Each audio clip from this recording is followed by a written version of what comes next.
Selamat pagi rekan-rekan semuanya. Perkenalkan kami dari tim Reboga. Masalah yang kami angkat sederhana tapi besar yaitu banyak makanan surplus yang masih layak konsumsi terbuang begitu saja karena tidak ada sistem redistribusi yang efisien dan ini menimbulkan kerugian ekonomi sekaligus lingkungan.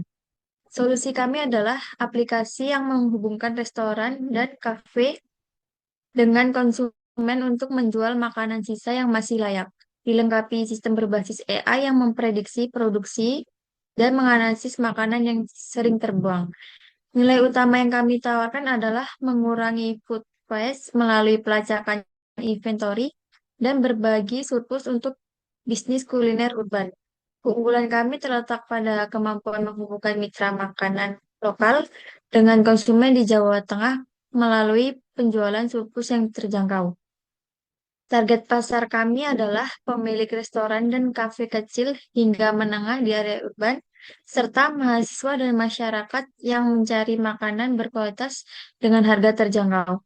Dari sisi keuangan, biaya utama mencakup pengembangan platform, infrastruktur cloud, dan pemasaran digital.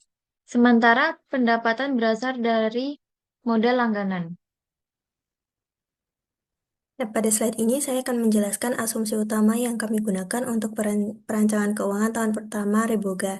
Nah, semua perhitungan ini menggunakan mata uang rupiah dengan model bisnis SaaS atau Subscription as Service, yaitu sistem berlangganan untuk merchant F&B. Nah, dari sisi pendapatan, kami menetapkan biaya langganan sebesar Rp250.000 per merchant tiap bulan. Nah, pada bulan pertama, kami menargetkan memperoleh 20 merchant berdasarkan hasil validasi prototype. Selain itu, kami mengasumsikan pertumbuhan jumlah merchant sekitar 10% setiap bulan yang masih berada dalam kisaran pertumbuhan yang realistis, yaitu 5 hingga 20%. Kemudian dari sisi biaya, COGS kami sekitar 30.000 per merchant, dan biaya ini mencakup penggunaan cloud dan biaya transaksi. Selain itu, terdapat biaya operasional tetap berupa gaji tim sebesar Rp10 juta per bulan, anggaran pemasaran 4 juta per bulan, serta biaya operasional lainnya sebesar 1,5 juta per bulan. Untuk saat ini, kami belum menggunakan pinjaman bank karena pendanaan masih berasal dari modal awal kami. Berikut proyeksi laba rugi tahun pertama, jumlah merchant aktif tumbuh dari 20 di bulan Januari menjadi 57 di bulan Desember, dengan total 426 merchant sepanjang tahun. Total pendapatan tahun pertama mencapai 106,5 juta dengan gross profit 93,7 juta. Namun karena beban operasional tetap, terutama gaji dan pemasaran, kami mengalami kerugian bersih di sepanjang tahun pertama dengan total rugi 92,3 juta.